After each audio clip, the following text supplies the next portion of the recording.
That's right. We've got two really exciting announcements coming up. First looks here. Brand new map, Flak Tower, we teased a little bit. Set in the heart of Berlin. Really small, fast action map, and I think we're going to be playing that on CTF. And then we're going to talk about our new camera system that we lovingly call the Hammer Camera, TM. That's a joke, and I'm going to get in trouble. But it's a great new feature that we really spent a lot of time spending over the last 3 years with Ray and the team to bring to life a better way for fans to participate in understanding and watching the experience unfold. Certainly, and before we hop, we have to do a video we're going to show up. Before we hop into that, I want to just kind of break down roughly what the Hammer Camera is. What do you think it provides? Just a brief sort of overview of what it is for the viewer. Yeah, we saw a little preview yesterday. Country tried to slip that in mistakenly, but yeah, we all know that was planned, right? But still, it's a really cool way to watch Call of Duty. I think something that's been missing from the past is the ability to kind of translucent all the action that's going on from the top-down view. See the spawns, see the action, see the routes players are taking, see certain divided choke points that how players are maneuvering on the map to kind of cut those off. And I think that's something that's going to be awesome to watch for the casual player as well to get a better understanding, and also the super kind of strong analyzing points that players like or ex-players like myself and Momo can. And I think, we all enjoy watching great competitive sporting events, right? And a really elegant camera solution is great for understanding how strategies unfold. And I think Call of Duty, overdue to have a system like this. So I think we're going to see this take part in the cast of the next match. But really, I think for viewers like myself who find the action very fast and quick, will be a huge new way to bring people in to really engage in it. Well, before we actually hop in and we're going to do the live gameplay, we did put together a bit of a video here to show off some of the excellent features, again, with this Sky camera. So this is the first look at it. It is amazing. I mean, you'll see here a team coming off a spawn, whether this is in CTF, Search and Destroy Hardpoint, kind of seeing opening breaks. That's important, right, Ray? Yeah, no, 100%. And I think for like CTF and even Hardpoint, and basically all the modes, like seeing how teams break out is something that's always been talked about. And now you get to see it real time. You get to see teams playing how they're maneuvering on the map to get to the center hard point or get to the other team's flag, or how to maneuver get around search and bomb sites. And you can see the strategy from like the real time. I think it's super exciting. Well, you see an attempted flag pull on one side get shut down. Now, this is great. So you see the flag pull. You'll be able to see where the spawn's coming in. You'll see the flag run here as they'll hit the top side of the map. And I think this is going to be great for, again, showing flag runs in CTF, showing teams spawn out in hardpoint, showing opening breaks in Search and Destroy. There are so many great things that are come out of this. But we'll watch right now as we see the run coming in. Some support there coming from Sharpshooter as the first cap would go in. And again, this is just a video to highlight it. We're going to play around with it a lot more in the upcoming maps, but I think it's going to be truly spectacular. Because I think the sports analogy you used was perfect. In the sense, if you're watching a football game, you don't watch it through the quarterback's eyes, right? You need to see that bird's eye view so you can break down all the action. One of the more difficult things we have for a first-person shooter is you see it through one player's eyes. It's difficult to tell what people are doing. Yes, we have the mini-map in the top left, which has been amazing, but for all those times where I'm as a commentator saying, hey, look at the top left of the mini-map, now you can actually just go out and show how the action's breaking down. Thank you, because this is the single greatest thing I've ever had in Codcaster. Well, you're very welcome. We made it just for you, Maven. But no, really, I mean, our game is fast, right? Imagine football played at the speed of Call of Duty. And we committed to this nearly 3 years ago. Every map that you're going to play throughout the season, the competitive season, is going to have this built for it. Well, Flak Tower is now going to be the map coming up next. And I want to know from you guys, what do you think kind of separates this from maybe some of the other maps? What are people at home going to enjoy about this? Well, it's one of our smaller maps, and it's action-packed, non-stop, super fast-paced, kind of a little bit almost what you're used to in the past with the last couple of years with Boost, but it's obviously boots on the ground. Middle map is super important, a little similar to Gibraltar, but obviously less exposure to the center. But you have two windows in the middle of the map that kind of play control points, and they help you control the middle cut. Middle cut's everything. As soon as you get through the middle of the map, you're basically right into the other team spawn, an objective, ready to make some action happen and try and get a flag out. Well, let's take a look. We'll use it kind of a little bit more freely. We haven't, it's a new feature, which we haven't really decided all the perfect uses for it, but we'll show it off a bit here. And just talking about the Skycam, you can see how easy it is to pop out. You can see this, bird's eye view of the attach and zero. You have the triangles there on the player to show what angle they're facing. You have them covered in X-ray, so you can see both squads. Momo, this is pretty damn cool. It is, and like we're seeing here, we're watching it kind of from Attach's point of view, almost we're following him, but you have the ability to kind of, lock off that and, just free roam, have a look what's ahead of him, if anyone's coming behind. And the great thing about this, and I've said it time and time again, is this isn't just like looking at a mini-map. You know, we're going to see live grenades going over buildings. We're going to see smoke actually come out of the ground and, you know, real strategy kind of placing it. Beautiful. Absolutely love it. Massive fan. But I do want to touch on one thing. Going into this game, Courage has been trash-talking Attach. He's been saying, you're a world champion, and I'm beating you. That's rough. That's got to be painful. This is not good for him. Well, this is kind of cool. You can kind of see the defensive stand. It's a 0, and Silly are trying to hold off a two-man push coming in from Courage and also Tommy to try and get the flag pull out. 0. And Silly might be able to make enough plays. And there you get to see it. That's a perfect view of kind of the defensive hold. You know, if you saw it from one person's perspective, you may not understand kind of the duo work that goes into the defensive hold there. But, yeah, again, this is going to be an excellent feature. Yeah, you can see how Zero rotated back to his flag instead of overextending. And that's going to show how his teammates are responding in reaction to that when they clear out their base, how they're able to push through from that, and how they take advantage of the kills they got and whatnot. So I think the coolest thing we watched was the first time where Attach actually pulled a flag. We saw his team was set up around the map, pushing those spawns away from the flag so they can get out clearly. They weren't able to cap it. They didn't really cover all the choke points that the other team was going, and that's mostly because we saw where the enemies were spawning and they didn't predict those spawns correctly. And it's going to be super cool to watch. Silly, clearly changing things up. Didn't have the best of second games. He's popped out the PPSH, you know, a weapon which, you know, a lot of bullets in that one. You can spray, you can pray, but for me, he's definitely stepping it up, and it's good to see. But again, just kind of going to this sky camera, just kind of seeing where so many people are, where they're pushing, or either sitting in a corner if you're Courage. Well, he's kind of waiting on support right now, right? Well, He's right sitting outside the enemy flag. He's waiting here to get a little bit of help. You can see Tommy is trying to push the top side and also play a bit of defense. Courage, he got one, not able to line up both, and that'll be the end of that little stretch. But you can see the kind of patience that's required. He has map positioning. He's close to the enemy flag. He's not just trying to push in and kill the defender.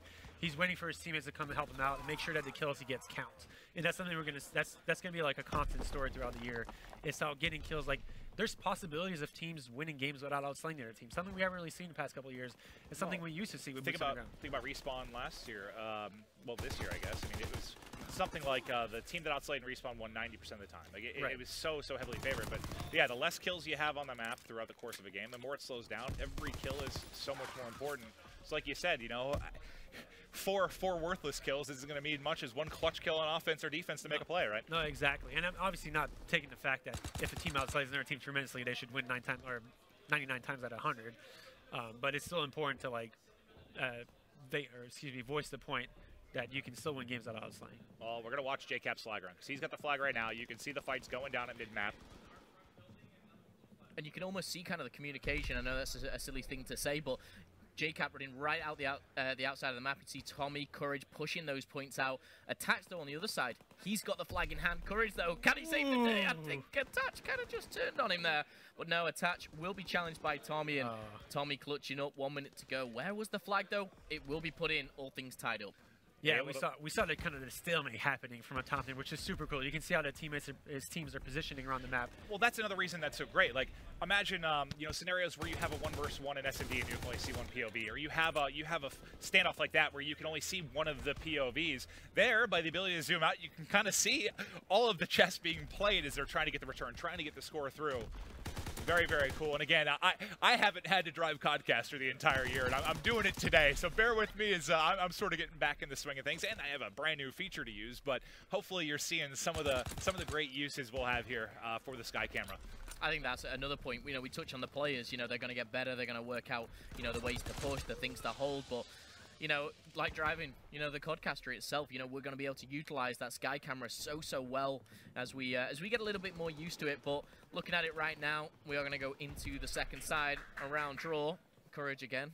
He seems very excited about that one. He's not winning, but he's happy. Well, you got to remember, you know, if you're new to Call of Duty Esports, you may not have seen this, but a couple years back, he had the opportunity to play in an all-star game with the pro players, and it was embarrassing. I believe that he only mustered up 1 kill across like 3 maps. There was a lot of trash talk towards Jack because he had a lot of confidence going into it. He was absolutely horrendous. So I think he's definitely trying to maybe prove himself a little bit here. To be fair, Jack's been playing a lot more Call of Duty since then. That's true. That's true. Well, now you can see kind of the opening break and how important mid-map control is. 2 kills immediately go to Team Courage, and this could be a very quick flag pull. Courage, though, wasn't able to cover, I think it was Cap there as the opening push came through. Courage is still here just sitting in a corner, though. Now they're all cleared out. And you can see, like, the action is super fast. Flag tower is like one of our small maps, like I said earlier. It's super important for teams to constantly be maneuvering around the map, pushing those spawns as deep as they can, because you really don't have much room to kind of maneuver around once you don't get those kills, and you're not taking advantage of pushing forward. And they can come back right at you and overextend from those side spawns and get to your base really fast. Well, here, let's take a look at the push. You see 3 players from the first person's perspective on X-Ray. 0, though, hitting from the other side. Let's kind of zoom it out and take a look at this push. Ooh, gets a kill. Courage turns around. See if he can make a play. They're trading kills, though. Can Silly make? Oh, this is where. Ooh, it's a big kill by Silly. Can't get the still final. unable to do it. Well, there you see him clear out the defensive end of things. Yeah. We'll hop to Dave's POV now. It was, as you can see there, you kind of saw Team Courage kind of rotate back to their base, make the right plays to cut off their flag, and clear out the opposition. And I think from a Skycam point of view, it was cool to watch. Obviously, one thing that's to be noted is that we're spending a lot of time in Skycam right now. One thing that we'll probably do during the year is spend a lot more time in first person and kind of use Skycam to positions. Exactly. When I first saw this, the way I kind of viewed it is 90% of the time you're still going to be in the first person perspective that everyone plays at home and everyone enjoys, right? But for those key moments, you know, again, like a spawn out, a flag run, a break and search, maybe a 1v1 at times, there's certainly some moments that I think, because I know for me, for Hardpoint, when I've talked to new viewers, it can be a little tough to digest at times. It's really fast-paced. You know, it's hard to understand the spawns if you're not used to staring at the minimap at the top left like we are. I think the big thing, you know, back to what you and Michael were saying, is it's going to go a long way to, I think, making the game easier to digest. And I think for Codcaster, that is one of the single most important things. Make it easy to watch, right? Right. One thing I do want to point out, and this was just as Ray was kind of talking about a couple of minutes ago, we're seeing Team Courage. You know, they're being outslayed. We've got Courage going negative, JCap as well, but they're in that lead. They've made those crucial kills on those runs that they've made, and they've converted the points, which is always nice to see. But with 2.5 minutes left on the clock, looking at the mini-map, Team Visco under a bit of pressure on the defensive side. 0 trying to do everything he can, 22 and 12. We're zooming things out on 0. He's taken from behind from Dave. And as things get close, I'd like to kind of take this time to preview a feature that we plan on shipping with, and we are going to ship with, is the extended time and capture the flag. In this case right now, you have a 2-to-1 game. Normally, if a 2-to-1 game was happening and there'd be 10 seconds left, both teams kind of drop the controller because there's really no way to pull a flag and bring it back to your base in 10 seconds. What we brought up to our game is that when the flag is out and the time runs out, the time continues. There's an extended time that allows the team that pulls a flag to capture the flag and transfer the scores, bring it back, maybe tie a game, push it into stopwatch to have a chance to win the game. Wow. And I think that's something that's going to be super awesome to watch. And we're going to see a lot of kind of like edge of your seat moments to finish some games. And I can't wait to see that in play. I mean, just kind of another feature, you know, for the in-game, if you like. You know, we've took Sky Camera obviously for us spectators, but as a player for me, that's so important, you know, because like you said, you've been there as well, putting that controller down, knowing you've lost. It goes down to that last second, you pull that flag, and it's now or never. You know, you've got to, you know, convert that one time. For me, I like it because it adds drama, right? It adds a sense of urgency. You know, you guys obviously brought Uplink into the fray back in Advanced Warfare. It's become one of the more entertaining modes, and I think this is just something that, yeah, adds a little excitement, a little drama to the end of rounds with CTF, which I think will always be a good thing. No, exactly. And we plan on only using if the game's close. What we plan on doing is for the first half, kind of have it available for both teams since we play both sides, so make it fair. And the second half, in this case, if Team Courage was to pull a flag out, and Team Visco didn't have a flag out, we'd probably just end the game because there's no point in kind of pushing the flag forward since the game's technically over. Here's a good example maybe of, and again, it's not currently in the build, this will be for launch, but in this situation, if 0 had this flag out, right, and there's 45 seconds left, if it hit 0, you'd have an extra 60 seconds to try and make a play, maybe tie up the game. Just to maybe break down an example where this could happen. How many times are you heartbroken as a player where you actually do get a flag out with like 15 seconds left and you get it back to your base and you're like 3 feet away from capturing it, but the time runs out? That won't happen anymore. If you made the correct plays to get a flag out at a time, you'll have a chance to finish it off. It wouldn't happen here now as they killed everybody and pulled the flag for the winning team. So it went from a good example to a pretty poor one as Team Courage dominates down the stretch. Courage with the dagger, 3-1. They're getting loud, and they've dominated yet another game. Yeah, just hearing Jack kind of trash talk, it's great. It's almost painful to hear, but, you know, he's having a good time, and I think it just really portrays. I will say one of the things, the feedback from the players, Tommy in particular, he came over and he said, I have not had this much fun playing Call of Duty in years. And you know what? It's just good to kind of see that positivity from players like Tommy, who's been playing, you know, longer than I have, and, you know, 10, 11, 12 years, however long it is. Great to see. But, yeah, Courage, He's excited. He's won 3 back-to-back. Hey, he's excited. I'm excited. Hopefully you guys enjoyed the preview, a little look at the Sky camera there. And it's honestly, going back to the trip we took to Sledge, it's just great how much, I guess, you listen to the feedback. Because I remember we put together, it was something like just the commentators, but myself, Puckett, and Jack. I think it was something like a 25-page document just on stuff we want to see in Codcaster, whether it was changes to text, changes to color, small little things. And even when I first saw the Sky camera, I mean, there weren't X-ray wasn't incorporated yet. You didn't have the triangles yet to show where things were. And a lot of the feedback we gave, it's just amazing that you guys listened, and so much has been done already. It's awesome, man. Kind of like what Kanji said earlier, we're committed to bringing the experience as best as we can, and it comes first of all from feedback from you guys in the community. If we don't listen to you guys, and obviously making this, I have a general understanding, and we as a studio have a general understanding of how esports works and whatnot. But it's great to hear from you guys who are constantly driving through the past couple of years. Both of you have been part of the casting group, so I think it's important that we work together in making this the best team possible. It feels good, and I think both sides are winning. When there's cooperation like that, it's been great. But Jack's team, Courage's team, currently, I believe, has won all 3 games. It hasn't really been close. I don't want to hear what he says, but I'm told that I have to. Oof, rough series so far for the side of Visca Barca. I'm over here now joining him. My new friend. We've made a lot of great memories so far. Maybe this one not the best for you, but I asked the same question to Jay Cap. I'll pose the same question to you. Initial thoughts on the game? You enjoying your Call of Duty World War II experience so far? Yeah, the game feels absolutely amazing so far, and I love the gun feeling, boots on the ground finally again, and yeah, I'm very happy. Oh, most certainly. Now, obviously smiles about the game, but maybe not the match, and that's because you're going up against the champions here on the side of Team Courage. What does Team Visca Barca need to do to turn things around, maybe at least try to win a map in this best of 5? I think we have to do more kills and play better as a team, yeah. I mean, right now. Oh, we outplayed you. Oh, thank you so much. Can we team together next year? You and I will be a new team of 2? Okay, we team together. All right. Aches, whoever's out there, watch for it. That's probably going on some sort of live stream fail. That handshake was terrible, but you know what? To save that, we're sending it back over to Maven and the crew. It's time to get into Game 4. I hate him. I love him. No, he's fantastic. He's fantastic. This is it's been a whole heck of a lot of fun. But no, they continue to win. I'll tell you what, you can talk trash when you are winning every single game, right? It's true. You guys are both kind of determining the fact that they would lose. I was going with my gut and how they were playing today as a team. I just had a gut feeling. Jack's my him roommate. to lose more than anything. He's my roommate, my casting partner, my gym partner. And I wanted to see him fail.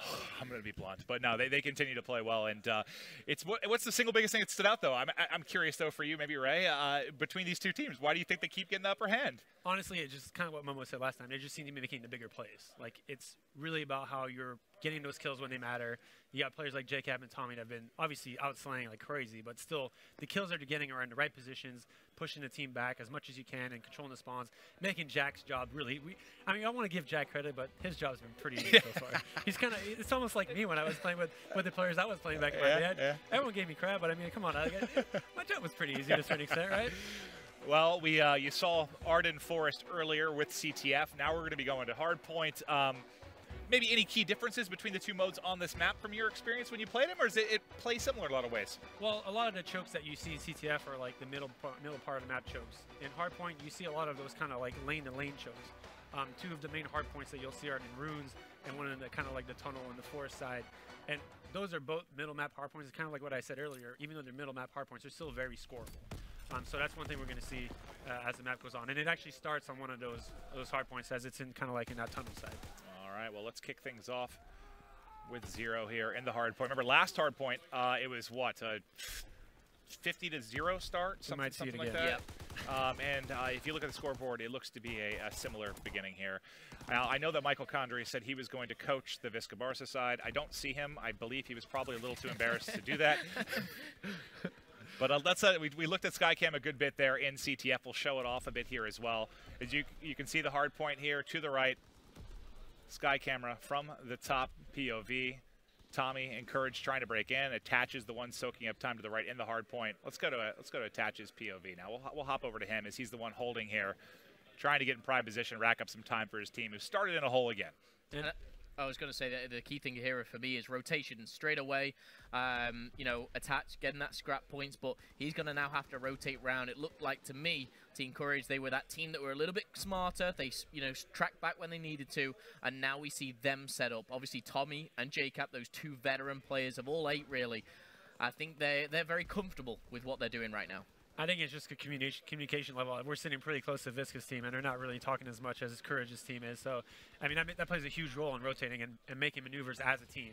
And that's something that, like you said, we saw. Like, I think Team Courage gave up with like 20 seconds left on the middle hard point. Something you would see like in the past where like both teams are still playing for scrap in the middle. They're like, we understand we can score points in the next hill. Let's move there fast. Well, Team Courage started to take over yet again. You saw the beginning there from the sky camera, kind of that opening hold as they were able to deal with the push from Team Visca. And you can see, I mean, you only got, what was it, 2 or 3 kind of cracks at the hard point from Team Visca. And I know this isn't the biggest map, but the difference in maneuverability and speed certainly plays a big difference in that. And also, one thing that plays into this map specifically for this example is that the next hard point kind of goes to your top left side of the mini-map. It goes in a bunker. So as that last hard point on the rune side, both teams are kind of flowing through that left side lane, the bottom side lane. It's really important to have the right side at the end of that hard point. Controlling anchor, the anchor for that rune hill is basically close to the same anchor for the bunker hill. So if you're controlling that, you really have to make sure that you keep it. And if you're the other team that's not getting that time on runes, you have to be able to rotate really, really early and make sure you don't give up that extra time on the next hill. And that was what Team Visca did there. They got those back spawns and obviously anchoring, you know, to kind of dumb it down. Some people may not know, but, you know, just getting behind that hard point, getting those spawns for your team and making sure you're getting the better spawn. You're spawning closer to that hard point every single time. And it's actually nice to see Team Visca. They're learning, they're adapting, and maybe this is where they can start the comeback. Of course, 3 maps down. They need to not go down embarrassingly. Well, they can't win this anymore if it was a best of 5. But maybe for pride, at least get a map. Yeah, I think we'll push right here. They may have lost all of their pride at this point. And don't get 5-0'd by Courage. Yeah, that's rough. I'm not looking forward to his tweets after this. I'll tell you that much. He's actually started very well again. 8-5 for Courage. Disgusting. We should hop on more with Courage. I think we should watch him a little bit. Let's see how well he's shooting. Show him some love. See what he's doing. And I think also something I'd like to point out is that we're seeing a pretty good diversity in weapon play already. We don't have a limited option of weapons, but you're still seeing a few. You've seen PPSH, you've seen a Type 100, you've seen the SCG.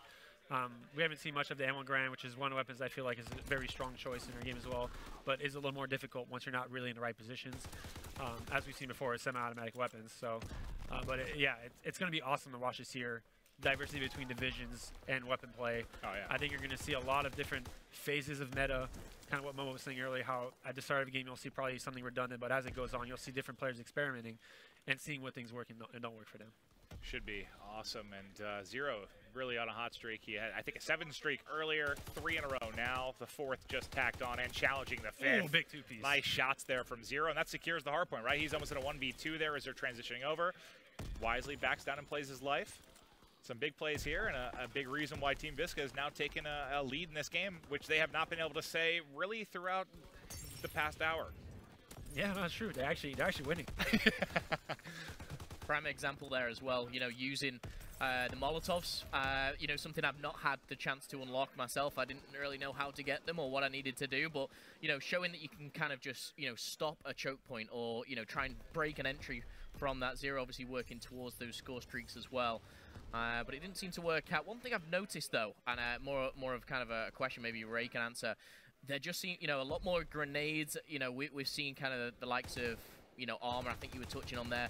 Is there anything that you need to be rocking kind of on hardpoint to kind of stop yourself from getting grenaded so much? Because it seems like they're very powerful. Yeah, I think most of the players are actually using the armor divisions, which is something that gives you flak jacket and tac mask. So it's something that obviously helps you survive grenades and live longer on a hard point. You still eventually die them if you get hit by a couple, but it normally allows you to survive from a pretty strong blast to start with. So that's something you'll probably see like the objective style players, kind of like the memes you use of back in our time, back in the days. That's why I'm asking. I'm trying to get some hints for when I play.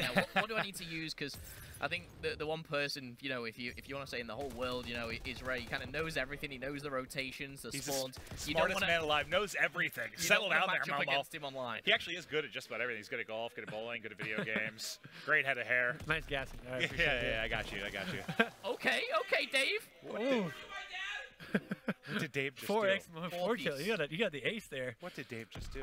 That'd be money in fantasy right now. And I think that's what we've not seen in so long. You know, we've not seen a player being able to just wipe out a team with pure kind of positioning and gun skill because of, you know, the mechanics of the game. And Dave, you know, single-handedly there, wiping out all of Team Visca. But look how close this game is. And not taking anything away from it, it's still really hard to get 4 kills, especially on boots. Like once you get tagged, it's really easy to lose a gunfight because you can't really just outmaneuver someone as much as you could in the past. So no, I looked at the numbers from a tournament recently, and there was only like 4 of those total, like the 4K. Right, It's very, very, very rare. So Dave putting on a bit of a show, but right now watching Tommy, who's been why is Jack throughout. 17 and 11? What is going on here? What I like about Jack, which you guys can't see at home, is the fact that he keeps physically moving left and right. I don't know if he's trying to dodge the bullets in real life, but he's definitely getting, you know. Too bad we can't do like a split cam of like exactly. him right now. People kind of said this game is very, you know, in a cliche way that, you know, you feel like you're there almost, but Jack is he's acting like he's in the battle right now. Two-piece. I don't think he meant to get that I second don't kill, think but he did. He's like controlled by he's possessed by some newfound Jack. He's 20 and 11 right now. He's gonna have to brand some new stuff, I think. It's as soon as he started heating up, the team took over. Well, I might be behind Dave's 4-piece though, probably a big part of that. But what was once a Team Visca lead is now a 60-point advantage here for Team Courage as we rotate over to the next hard point. Tommy also 5 kills in a row. Streaks out. There, yeah. Speaking of streaks, I kind of want to come back on the Molotov as we see this glide bomb pick up 1 kill in the middle of the map. The Molotovs is something, actually watching the players play today, they're really spammy with it. They kind of toss 2 really fast. The thing with the Molotov is it does more damage when it hits first, and then it does a little bit of like consistent damage afterwards. But the next part of the damage isn't nearly strong enough to really kill someone. Well, if you pull them out and use 1, do you have the second if you were to drop? Or if you were to die, do you get it through respawn? You get the mollies to respawn. So I think it's really like the players will probably see as you go on, like the really strength of it. Obviously, you can get a kill with it if you throw it at a hard point, but negating area of damage for as much as you can. Like, well, there's some spamming like you talked about. He just kind of tosses 2 over the top, tries to connect. I think something you'll see a lot more is like in CTF or in other modes like hardpoint when they're trying to cut off a main choke point when players pushing through. You'll see him throw 1 and slow the other team down, give his teammates a chance to come through, and then throw the second one to kind of give his team an even more better chance to get properly positioned for a next oncoming push. I was trying to watch their push as they were trying to rotate over the next hard point. Unfortunately for Team Courage, several dropping. Visca should be engaging here momentarily with Dave. Well, eventually you think they'll see each other. Oh, nice 2 kills there from Visca. Was that like Visca with the 2-piece? Well, he sees a couple more. Fwiz, he's been retired for quite some time now, but we do miss him dearly. It's coming down the wire, man. I think Team Visca has a chance to get this. They just need to play really smart about this next rotation. The rotation on the Rune hardpoint for this map is the most important one because it gives you better position for the hardpoint that follows as well. Okay. So how, like as you see right now, Team Courage is on the right side of the map for this next hardpoint. So as Team Visca here pushes through, they need to push through this bunker side. They need to cut off that next push of spawns that you can see on the left side of the minimap and see how they can control that. Those are the big fights coming up right here. Well, let's see. It's going to be what on? Yeah, Tommy's on in the right Courage position. and Tommy. This Courage drop, Tommy drop. That's giant. That's a huge gunfight. And as now you see, as you can see, like on the top-down view, we can see how Team Visca's is now spawned on the right side of the map, and they're going to be flowing through. Even though they don't have control of the hardpoint directly, they have the good spawns for this hardpoint and the falling hardpoint if they can hold on to it. Well, here we go. They're trying to break on through. Contested right now as Tommy is still up. A 2 versus 2. Dave trying to get in from behind, but he's cleaned up by attached. Tommy somehow survived for quite a long time. Okay. With the hard point now controlled by Team Visca. They've got 24 seconds remaining here. This is right here. Team Courage is actually trying to fight this hill straight on. As you can see, all the arrows are kind of bunched up. No matter, even if they do get the kills on this hard point, Team Visca is going to have the good spawns for the neck hard point. So they have to kind of like kill two layers of kills because they didn't push through on the map and make the correct place to break the spawns as they should. Well, let's pan across. We'll kind of keep an eye on Team Visca. They're basically setting up a mid-map for the cutoffs. As Team Courage will try to rotate out and make a play. Courage drops. Dave tries to make a play. I'm going to go to Dave's POV real quick. These are the huge kills happening right now as Dave is pushing for the pinch. So if his teammates can get those kills, those spawn kills in the back, then they're going to get control, and this is probably going to end the game. But if they don't, they can actually lose this. Yeah, that was huge kills. Yeah, this is not good. This is not good. Visca has to clutch up here. These are the kills that we're talking about that really matter. If they get this series of kills here, they win the map. If they don't, they most likely lose. Let's see his POV. The collapse comes in. They're able to break through. Courage And the hard point, I 10 think more this is seconds it. needed. And you can see spawning out right now is Team Visca. They're going to have to try and break on through. Let's take a look at it from the sky cam as they'll try to bust into the building and break into the hard point. 3 more seconds needed. Final seconds ticking away. Another victory to Team Courage. 4 straight maps. Ouch. It's starting to get painful. I hope you're not flying back at Courage because he's going to be No, talking I about know, the right? whole That's all he's going to talk about. But no, that'll be. There's going to be so many cool ways to use the sky camera. I've only had hands on with it a couple times, and the maps or rotations as well as I haven't played the game that much yet, but it's going to be amazing, especially when you get in the hands of someone that knows what they're doing. But you can see how cool it can be just when you're trying to show those 4-on-4 breaks, or I don't know. I absolutely love it. It's amazing, man. No, I think that the depth it allows to show us in strategy and how the teams play and maneuvering the spawns is super important. It's something I feel like that's been missing. Obviously, we would point out to the minimap in the past, but seeing it in real time, and as we work in making things better for that as well, like catching the action was somewhat difficult at certain points. We're going to keep working with you guys to make that the best possible experience. I mean, again, it's improved so much just since I was there at Sludge a couple months ago. Can't wait to see as it develops throughout the course of the game. That goes for the Sky Camera and also for Codcaster in general. I'm sure we'll see a ton of improvements. But Momo, this final game 5, is this for Team Visca?